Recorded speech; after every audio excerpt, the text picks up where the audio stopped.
नमस्कार, सुदर्शन न्यूज देख रहे हैं आप और मैं हूं आपके साथ स्वप्नेश दुबे। जी हां, व्हाट्सएप पर तलाक दिया गया। हैदराबाद में दो मुस्लिम महिलाओं के तलाक का मामला सामने आया।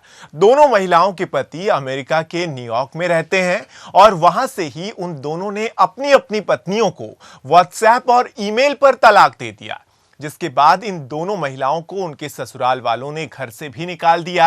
अपने सास ससुर के खिलाफ दोनों महिलाओं ने थाने में शिकायत की है। इन दोनों महिलाओं का नाम हीना फातिमा और बहरैन नूर है। इन दोनों महिलाओं ने दो सगे भाइयों से शादी की थी। शादी का कोई कानूनी दस्तावेज नहीं होने की वजह से इनके पति ये कह रहे हैं कि इस्लामिक कानून के मुताबिक इस तरह का निकाह किसी भी तरह से मान्य नहीं होता और यह वजह बताई जा रही है कि इस वजह से तलाक दिया गया है।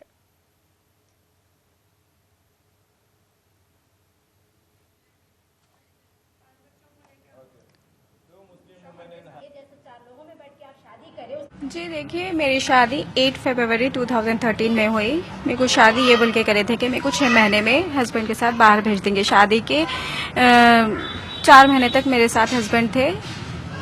यहाँ पर माहौल ख़राब था, उस वजह से मेरे को मेरे हस्बैंड वहाँ मम्मी के पास छोड़ के गए, उनकी इजाज़त से। उन्होंने उनके मम्मी डैडी की भी इजाज़त ली। सब जने इजाज़त दे कि ठीक है, हमारी बेटी यहाँ पर रहती ना, आप आपकी बेटी को रख लीजिए बोल के बोले।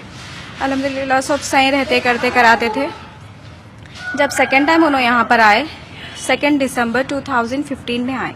15 में आने के बाद फिर से मैं प्रेग्नेंट थी तो मेरी तबीयत ख़राब हुई तो घर में हॉस्पिटल न ले जाना बोल के बोले। तो मेरे हस्बैंड बहस करके लेके जाके एडमिट कराए। 10 जनवरी 2016 में एडमिट कराए। एडमिट हो गई थी मैं।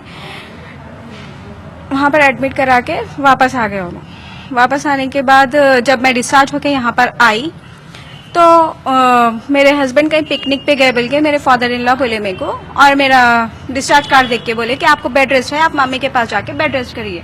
मैं बेड रेस्ट करने के लिए गई, वहाँ से कॉल करी तो फ़ोन रिसीव नहीं कराए। तो फिर मैं घर पर आई तो मेरे फादर इन लॉ मेरे को गेट नहीं खोल के बोले चले जाओ वापस बोल के बोले। फिर मैं 1-2 दिन के बाद फ़ोन करी तो बोले कि मेरा बेटा जहाँ से आया था वहाँ पर चले गया। वो सब होने के बाद भी मैं खामोश बैठी। शायद गुस्से में है, बात नहीं करा रहे, बगैर बोले भी चले गए। तो मैं खामोश बैठ के घर पर ही थी।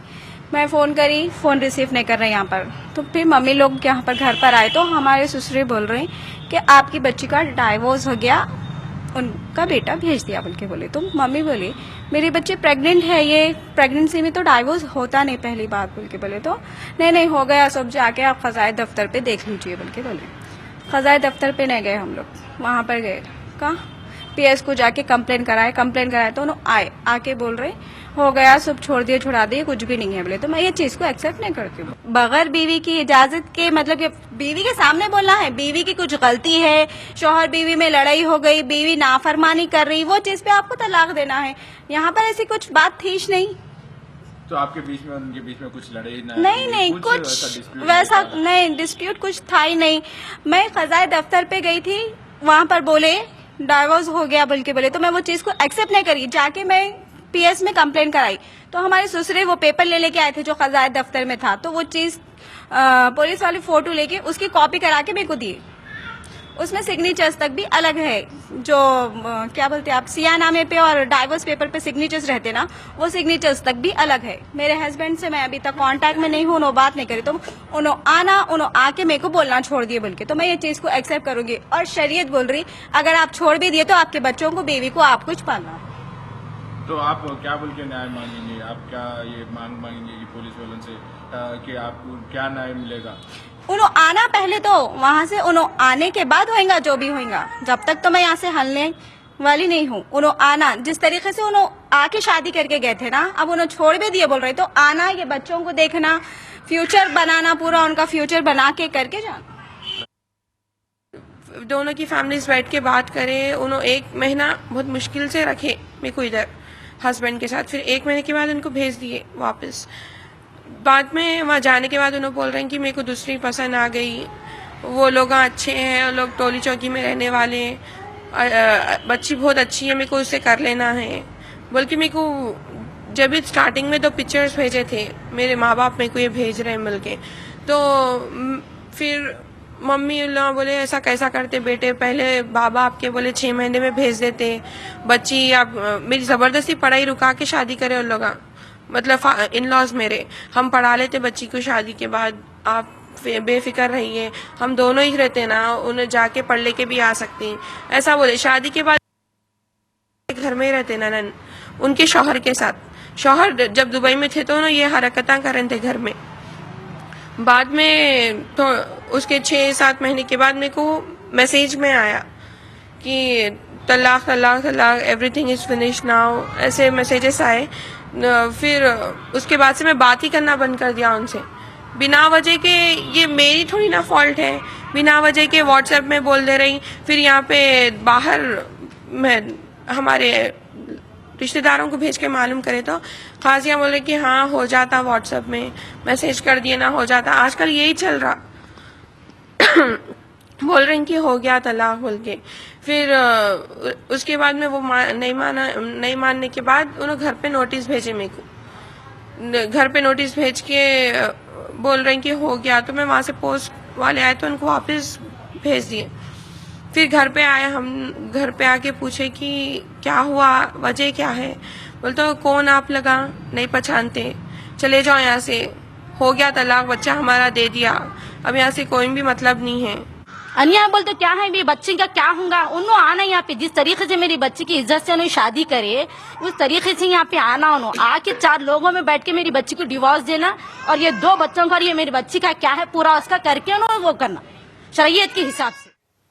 तो ये इंतहा है अत्याचार की। इसी पर ज़्यादा बातचीत के लिए मोहम्मद अफजाल साहब मुस्लिम राष्ट्रमंच से हमारे साथ जुड़ गए हैं फ़ोन लाइन पर।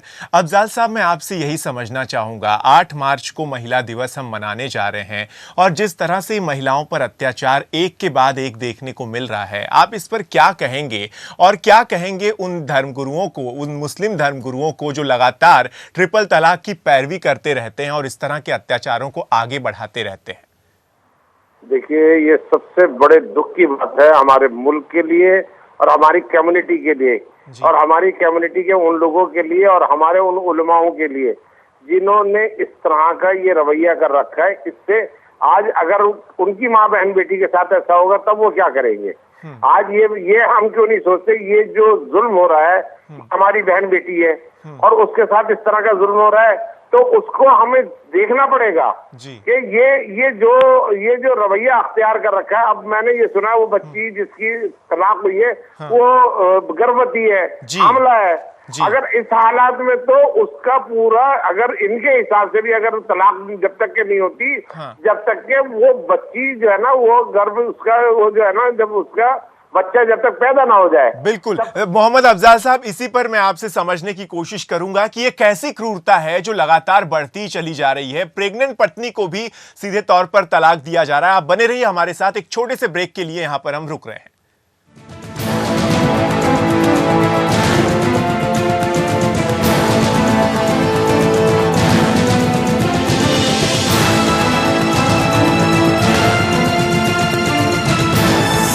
आप देख रहे हैं सुदर्शन न्यूज।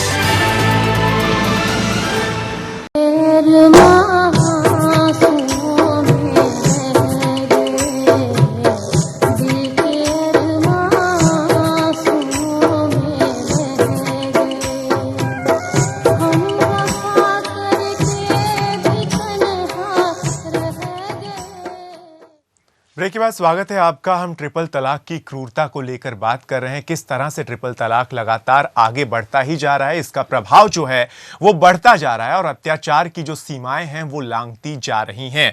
मोहम्मद अफजाल साहब हमारे साथ लगातार बने हुए हैं। अफजाल साहब, इससे ब्रेक पर जाने से पहले हम बात कर रहे थे प्रेगनेंसी को लेकर। प्रेगनेंसी में किसी भी तरह से तलाक नहीं हो सकता, उसके बावजूद जो ये तलाक हुआ है, इस पर किस तरह से ट्रिपल तलाक को लेकर जो बात कही जाती है, इसको किस तरह से देखा जाए? क्या ये तलाक गलत है? क्या ये नाजायज तलाक कहा जा सकता है? ट्रिपल तलाक के नजरिए से भी अगर देखें तो भी क्या ये नाजायज है? बिल्कुल, मैं इस बारे में ये कहना चाहता हूँ, अगर हनफी मसलक के बारे में भी, अगर ये लोग हनफी मसलक के मानने वाले हैं, वो हनफी मसलक वाले ट्रिपल तलाक को मानते हैं कि ट्रिपल तलाक दे दी और वो किसी भी तरीके से दे दी, वो मानते हैं। लेकिन ये तो बिल्कुल साफ साफ ये है कुरान करीम के अंदर जो है ना, दूसरे जो है सूरह बकरा के अंदर दूसरे पारे के अंदर ये अब तलाक़ मर्रतान ये आया है उसके अंदर कि ये 3 दफा अलग अलग जो है ना 3 महीने के अंदर ये तलाक दी जाएगी, तब वो तलाक मानी जाएगी। लेकिन जिस तरह की ये तलाक दे रहे हैं इसके अंदर ये भी लिखा हुआ है, कुरान के अंदर ये भी है, ये हदीस ये भी कहती है कि जो प्रेगनेंसी की हालत हो तो वो प्रेगनेंसी की हालत में वो अपने शौहर के घर पे रह के वो प्रेगनेंसी को उसको पूरा करेगी और उसके बाद उसको तब दोबारा से तलाक दी जाएगी, नहीं तो वो तलाक नहीं मानी जा सकती। और इस तरह की जो ये बात कर रहे हैं ये तो मजहब इस्लाम के भी खिलाफ है और हनफी मसलक के भी खिलाफ है और इस तरह की तलाक को तलाक माना ही नहीं जा सकता। और जो इस तरह की जो तलाक देते हैं इनके खिलाफ सख्त कानूनी कार्रवाई होनी चाहिए। इन लोगों को दुबई से बुलाकर इनको जेलों में डालना चाहिए। इन लोगों को वैसे इस तरह का ये जुल्म कर रहे हैं। हाँ, ये अमेरिका में है, अमेरिका के न्यूयॉर्क में है और वहां से इन्होंने व्हाट्सएप से तलाक दिया है। मोहम्मद अफजाल साहब, तो क्या उपाय आपको नजर आता है? जो ये तलाक है उसको आप कह रहे हैं कि नाजायज है, कानूनी कार्रवाई होनी चाहिए, तो क्या जब ट्रिपल तलाक के नजरिए से भी ये नाजायज है तो क्या किसी भी तरह से भरपाई फिर से की जा सकती है? क्या अब क्या उपाय हो सकता है? क्योंकि आप ज्यादा बेहतरी से इसको समझते हैं, तो ये जो 2 महिलाएं हैं क्या इनको पूरी तरह से भरपाई ससुराल पक्ष के लोगों को देनी होगी जो उनके साथ इन्होंने ज्यादती की है, अगर हम इस्लामिक कानून की भी बात करें और कानूनी कार्रवाई की भी बात करें?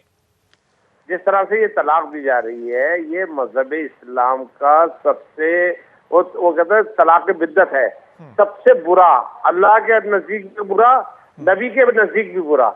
ये वो काम करके दिखाया इन्होंने और इसको हमें पूरे समाज को बुरा मानता है और इसमें चाहे वो हनफी मसलक के लोग हैं वो भी इस चीज को बुरा मानते हैं। ये तो जुल्म है।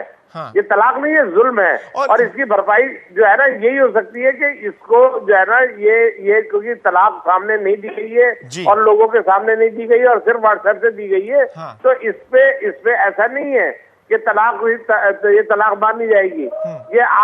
ये सिर्फ हनफी मसलक के लोग हैं। आप मैं बताऊं आपको, पूरे पाकिस्तान में चले जाइए, आप बांग्लादेश में चले जाइए, मिडिल ईस्ट में चले जाइए, कहीं पे भी चले जाइए, 3 तलाक वहां पे कहीं पे नहीं मानी जाती, कहीं पर भी नहीं माना जाता, लेकिन ये भारत में देखने को मिलता है। बहुत शुक्रिया मोहम्मद अफजाल साहब हमसे बातचीत करने के लिए। तो मोहम्मद अफजाल साहब कह रहे हैं कि इसकी भरपाई नहीं हो सकती और वाकई इसकी भरपाई नहीं हो सकती जिस तरह की जाती ट्रिपल तलाक की वजह से होती चली जा रही है। धर्मगुरुओं को, मुस्लिम धर्मगुरुओं को सोचना ही होगा कि आखिर कब तक वो महिलाओं पर अत्याचार करते रहेंगे।